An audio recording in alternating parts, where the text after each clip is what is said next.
They taught you to trust only what you can touch, to believe only in what your eyes could see.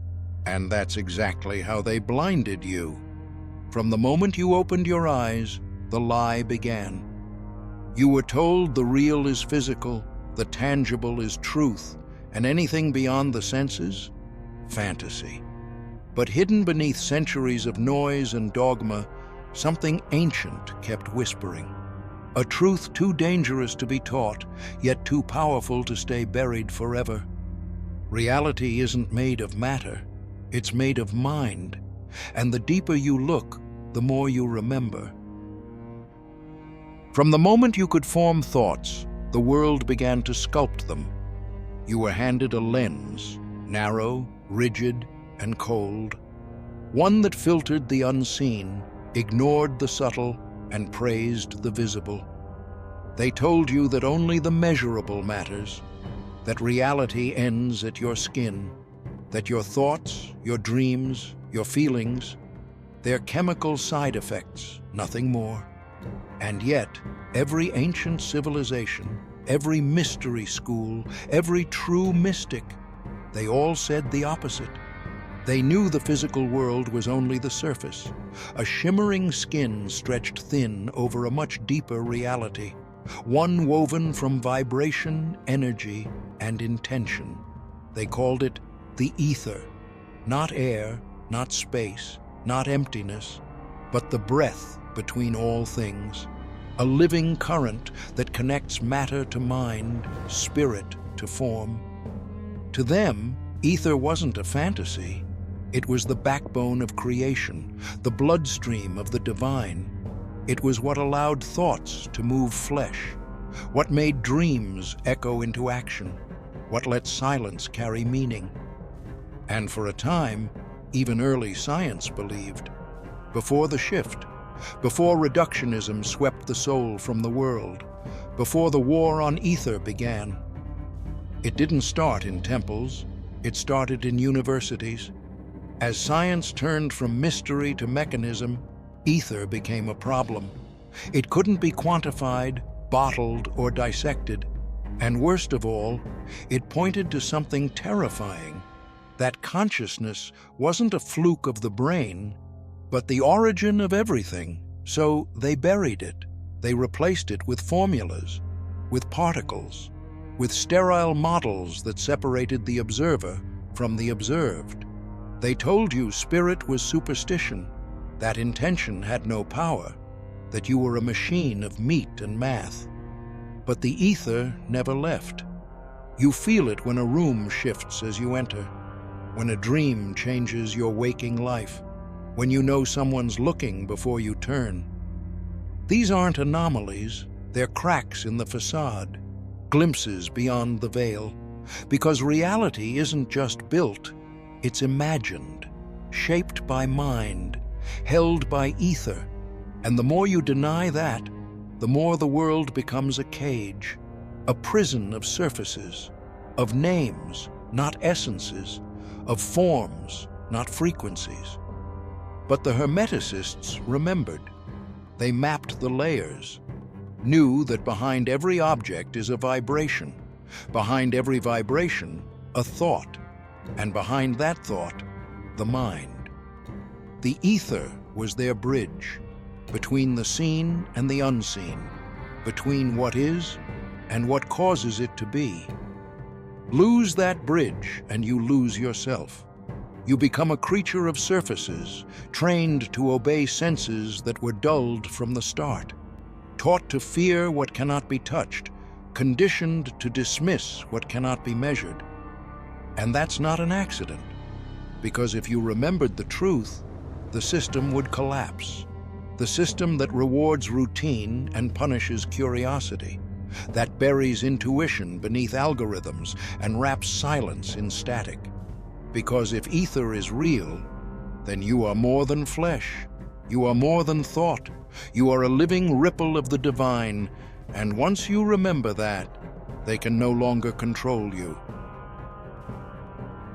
Not every force that shapes your life wears a badge or speaks in commands. Some speak in feelings, in habits, in the silent script written into your mind long before you knew how to read. You've felt them. You just didn't have a name for them. That quiet resistance when you try to change your life. The subtle fear when you consider breaking a rule no one ever said out loud. The way comfort seduces you into cycles you swore you'd escape. These aren't coincidences, they are constraints. Invisible, ancient, intentional. In Hermetic and Gnostic teachings, these forces were named Archons, not devils, not monsters, but managers of perception, engineers of illusion. They do not burn cities or hurl lightning. They do something more insidious. They keep you in place, energetically, psychologically, spiritually. The Archons don't want chaos. They want order, predictable, repetitive, controlled. Every time you wake up, scroll the same feed, feel the same doubt, obey the same thought pattern, they feed. Not metaphorically, literally. They feed on your energy, your focus, your surrender. And they don't need to invade, because they've already been installed as beliefs, expectations, and internal voices you think are your own. You didn't invite them, but you inherited them. As a child, you were fluid, curious. You touched mystery without fear. You dreamed without censorship, but then structure arrived.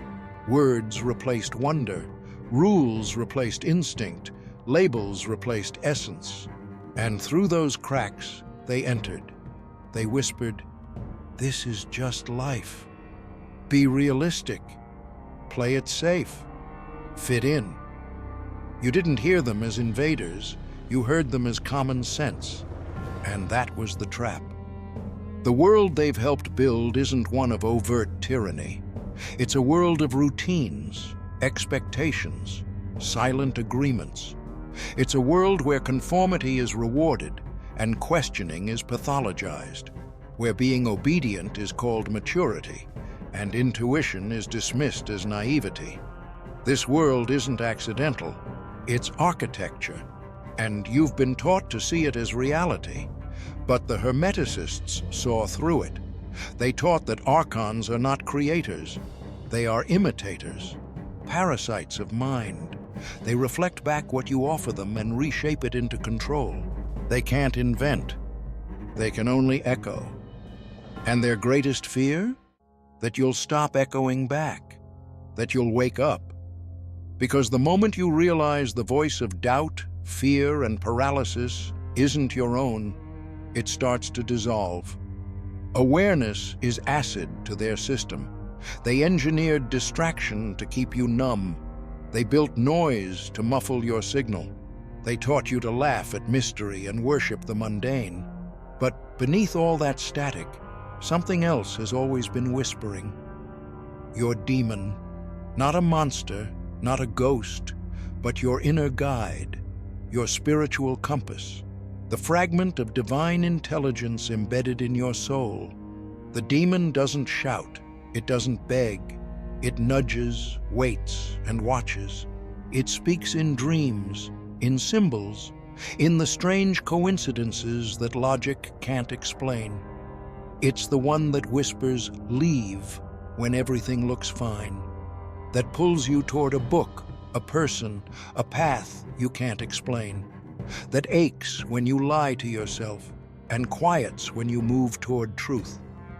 You've been taught to ignore it, trained to distrust it, told that real guidance comes from authority, not intuition. But the Hermetic path says otherwise. Your demon isn't a fantasy. It's the bridge between your human self and the divine mind. It remembers what you've forgotten. It sees through the illusion. And every time you ignore it, you feel the cost, the anxiety, the numbness, the quiet ache of disconnection. Because to betray your demon is to fracture your soul. And the Archons? They thrive in that fracture. They grow stronger in your silence, your forgetfulness, your compliance. But the moment you remember, everything changes. You stop reacting, You start responding. You stop obeying the noise. You start listening to the signal. The demon doesn't need you to be perfect. It needs you to be honest. And once you begin to follow it, not blindly but bravely, the illusion starts to crack. Because the demon isn't just a symbol, it's a technology, a spiritual interface with the divine mind itself. And in a world built to drown that out, choosing to hear it is the first act of true rebellion. Long before science gave us electrons and quarks, long before light was split and measured, there was ether. Not an element, not a gas, but the breath of the cosmos, the unseen web that connects all things. To the ancients, ether wasn't a theory, it was reality, the very substance of space, the divine bloodstream through which spirit touched matter. It was the field that allowed mind to move muscle, will to shape form, and prayer to ripple through reality like sound through water. Hermeticists knew this. They didn't guess, they experienced. Every ritual, every symbol, every sacred structure they created, it was all designed to move ether, to call it, to amplify it, to align with it. Temples weren't just stone, they were technology.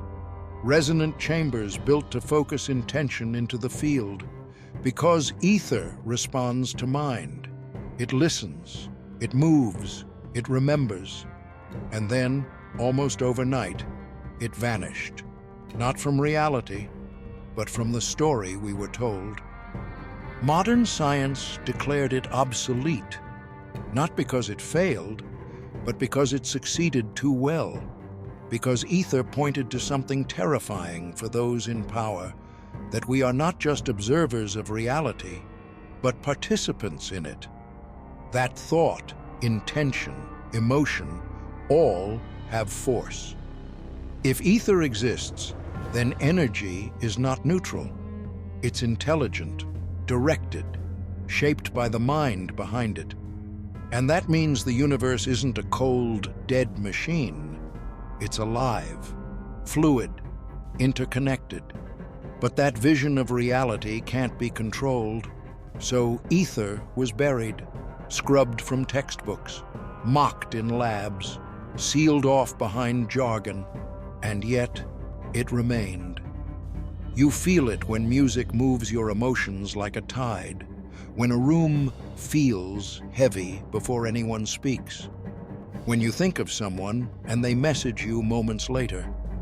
That's not coincidence, that's ether, the unseen field that carries vibration, meaning, will.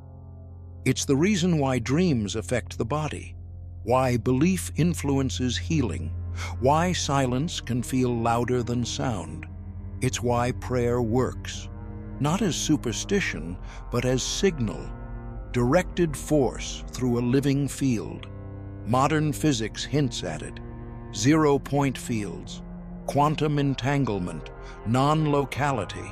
All of these are shadows of ether, described without naming it. But the Hermeticists had no such hesitation.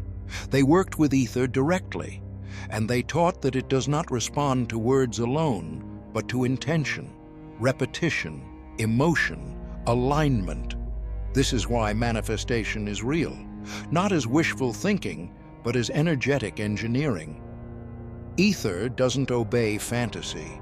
It obeys focused will. You've used it before, when your thoughts shaped your mood, your choices, your direction. You've felt it, in moments of flow, in synchronicity, in the strange rightness of things clicking into place. The reason you were told it doesn't exist is simple, because if you remembered what ether is and how to move through it, you'd become sovereign. You'd become powerful in a way no system can measure, monetize, or manage. Because ether doesn't belong to anyone. It belongs to the all. It moves through everything. It is the hidden medium of magic. And now it's returning, not through theory, through experience. People are beginning to feel it again. in breathwork, in meditation, in altered states, in the silence between thoughts. They're remembering that the space between things isn't empty, it's alive. That ether isn't gone. We just forgot how to feel it, and now it's waking in us again. There is a truth so ancient, so powerful, that it has echoed across civilizations, whispered in temples, encoded in symbols, and passed from soul to soul in silence. You are not a mistake. You are not a machine. You are not here to obey. You are a being of consciousness, shaped by thought, moving through a dream, one that you have the power to reshape. The Hermeticists didn't just believe this. They lived it. They understood that everything, every atom, every breath, every moment, is a ripple in the divine mind. That's not a metaphor. It's a blueprint. The mind you're using to listen to this, it's made of the same essence that forms galaxies. Your awareness is not an accident. It's a fragment of the all. And here's what they don't want you to know.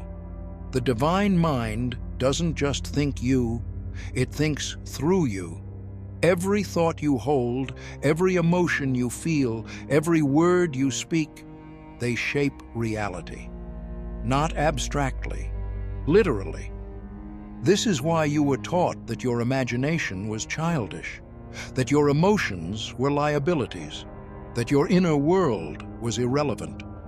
Because once you realize your thoughts have weight, your silence becomes dangerous. Once you realize your feelings are frequencies, your healing becomes rebellion. And once you understand your will shapes the ether, your existence becomes a threat to every system built on control. Hermeticism teaches that the world you see is not the source, it's the result. A projection, a mirror. Change the inner and the outer must follow. That's not magic. It's physics of the subtle. But to use it, you have to stop living reactively. You have to reclaim authorship. Ask yourself, who's writing your story? Is it your demon, the quiet guide aligned with your soul's path? Or is it the voices you inherited, the programs installed before you knew to protect yourself? The Hermetic path is the path of remembering. Not remembering facts, remembering essence. It begins with silence, because in silence, the demon speaks. And it continues with responsibility, not guilt, not blame, but sacred responsibility. The awareness that your attention is currency, your intention is force, your words are spells. What you repeat, you reinforce. What you believe, you broadcast. What you suppress, you strengthen in shadow. Most of what you call you is a collection of reactions, of fragments, of coping mechanisms built to survive a system that never wanted you whole. But wholeness is your birthright, and the way back is not escape, it's alchemy, turning the dense into luminous, the reactive into intentional, the inherited into chosen. You don't need to become someone new. You need to remember who you were before the world told you who to be. And this is the secret the Archons have tried to bury. A being who remembers is uncontrollable. They fear not your anger, but your clarity. Not your rebellion, but your sovereignty. Not your fire, but your silence. Because in silence, you reconnect with the field, with the ether, with the code behind the veil. And when you remember the ether, not as a theory, but as a felt presence, you begin to shape again. You speak with alignment. You move with purpose. You breathe with awareness. You no longer chase synchronicity. You become it. And your life begins to rearrange around the frequency of your remembering. The Hermeticists called this the great work, not because it was easy, but because it was eternal. The work of becoming whole, the work of remembering the all within the self, the work of turning life from reaction to ritual, from suffering to signal. Every ancient symbol, every sacred structure, every myth, they were blueprints for this work. And now the world is remembering again. Science is circling back to spirit. Language is failing to contain the mystery. The veil is thinning, because consciousness cannot be caged forever. The more you awaken, the more others feel it, not because you preach, but because you radiate. The Hermetic initiate was never meant to convert, only to embody, to walk in resonance, to ripple truth through the field, to be the silent signal that others recognize and remember. This is why they feared the mystics, not because they fought, but because they disobeyed invisibly. They didn't need armies, they needed alignment. And so do you. This path doesn't promise comfort. It promises clarity. It doesn't promise escape. It promises embodiment. It doesn't lead you out of the world. It leads you into it, awake. And once you wake up, truly wake up, you cannot go back. Because you'll see the patterns. You'll feel the code behind coincidence. You'll hear the demon in the space between thoughts. And you'll know you're not becoming divine. You are divine. You always were. You just forgot. But now, you remember. If this awakened something in you, don't let it fade. Subscribe to the channel, like the video, and share your thoughts in the comments. Your voice matters. Your presence shapes the field. Let's remember, together.